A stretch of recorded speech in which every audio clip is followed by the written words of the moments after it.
Most people think it's impossible to escape North Korea, but two men proved it was possible after their miraculous escape using just three key items: a bike tire, a pump, and a backpack. Choo-Yun Lee was a high-ranking North Korean government official who lived in the South Hwanghae province. A couple of days prior to his escape attempt, Lee was surveying land for his government job on the coast along the Yellow Sea. There are landmines and electric fences scattered all throughout the region, preventing North Koreans from trying to escape through the sea. So Lee was trying to mentally record where all the landmines and fences were. Lee told nobody that he was going to try and escape North Korea, not even his family, but he did recruit one of his most physically fit friends to join him on the journey. Lee and his friend drove to the edge of where North Koreans were legally able to access.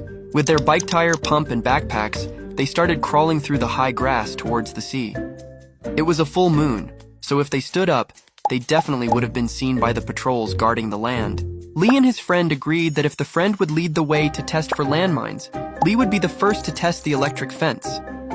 Thankfully, no landmines went off, and the electric fence wasn't on at the time, as electricity in North Korea is very sparse. So now Lee and his friend were going to have to make a run for it, as the long grass was about to end, and there was still about 100 yards to the sea.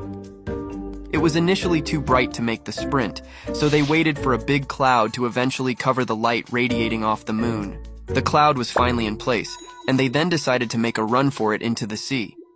Once reaching the water, the goal was to inflate the bike tire with the pump to make floating in the sea much easier. But to their surprise, the pump wasn't working, so they ditched the pump and the tire and made their way out into the Yellow Sea. 2 hours into swimming, the men were getting exhausted. So in order to make themselves lighter, they ditched their backpacks full of food and even stripped off their clothes, leaving just their boxers on in order to be as light as possible. Now 3 to 4 hours into the swim, Lee's friend told him that he couldn't do it anymore, but Lee wasn't going to let him give up. It gets even crazier from here, but there's a lot to the story.